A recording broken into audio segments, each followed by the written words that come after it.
Assalamualaikum warahmatullahi wabarakatuh. Kembali lagi dengan saya Sekar Suri Handayani, NPM 50264, kelas 4B Prodi PGSD. Mata kuliah Telaah Kurikulum dengan dosen pengampu, Bapak Tio Gusti Satria Magister Pendidikan. Pada pertemuan kali ini, saya akan membahas materi tentang memahami proses pembelajaran berdasarkan Standar Proses Kurikulum 2013, Kurikulum Darurat, dan Kurikulum Paradigma Baru. Pengertian Standar Proses Kurikulum 2013. Standar proses adalah sebuah pedoman atau tahapan langkah-langkah bagi para guru saat mereka memberikan pembelajaran dalam kelas, dengan harapan proses pendidikan yang berlangsung bisa efektif, efisien, dan inovatif, sehingga beberapa target atau kriteria mengenai kompetensi lulusan dapat tercapai dengan sempurna. Pengertian standar proses kurikulum darurat adalah dalam rangka pemulihan ketertinggalan pembelajaran atau learning loss yang terjadi dalam kondisi khusus, satuan pendidikan PAUD, pendidikan dasar, dan pendidikan menengah dapat mengembangkan kurikulum dengan prinsip diversifikasi sesuai dengan kondisi satuan pendidikan, potensi daerah, dan peserta didik yang mengacu kepada kurikulum 2013 dengan kompetensi inti dan kompetensi dasar yang disederhanakan atau disebut dengan kurikulum darurat. Pengertian standar proses kurikulum paradigma baru. Secara umum, struktur kurikulum paradigma baru terdiri dari kegiatan intrakurikuler berupa pembelajaran tatap muka bersama guru dan kegiatan proyek. Selain itu, setiap sekolah juga diberikan keleluasan untuk mengembangkan program kerja tambahan yang dapat mengembangkan kompetensi peserta didiknya dan program tersebut.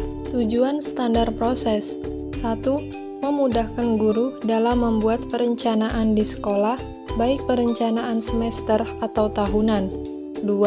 Memudahkan kepala sekolah dalam memantau keberhasilan proses pembelajaran di sekolah. 3. Mengarahkan proses belajar peserta didik agar mengacu pada tujuan akhir yang hendak dicapai, yaitu standar kompetensi lulusan. Fungsi standar proses: 1. Mengendalikan proses pendidikan yang berjalan melalui pembelajaran.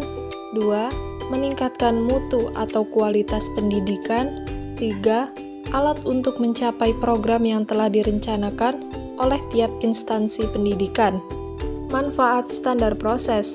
Standar proses bisa memberikan manfaat yang cukup signifikan pada pembelajaran, yaitu pembelajaran yang dilakukan oleh guru selalu terarah, efektif, dan efisien, sehingga peserta didik bisa lebih mudah dalam mengimplementasikan ilmu yang didapatkannya.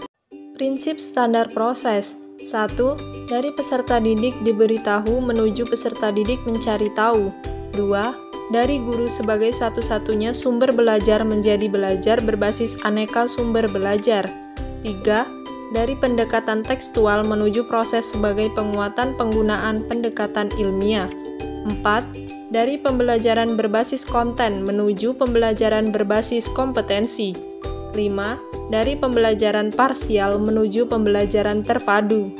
6. Dari pembelajaran yang menekankan jawaban tunggal menuju pembelajaran dengan jawaban yang kebenarannya multidimensi. 7. Dari pembelajaran verbalisme menuju keterampilan aplikatif. 8. Peningkatan dan keseimbangan antara keterampilan fisikal atau hard skill dan keterampilan mental atau soft skill. 9. Pembelajaran yang mengutamakan pembudayaan dan pemberdayaan peserta didik sebagai pembelajar sepanjang hayat. 10. Pembelajaran yang menerapkan nilai-nilai dengan memberi keteladanan atau ingarso sung tulodo, membangun kemauan atau ingmadio mangun karso, dan mengembangkan kreativitas peserta didik dalam proses pembelajaran atau tutwuri handayani.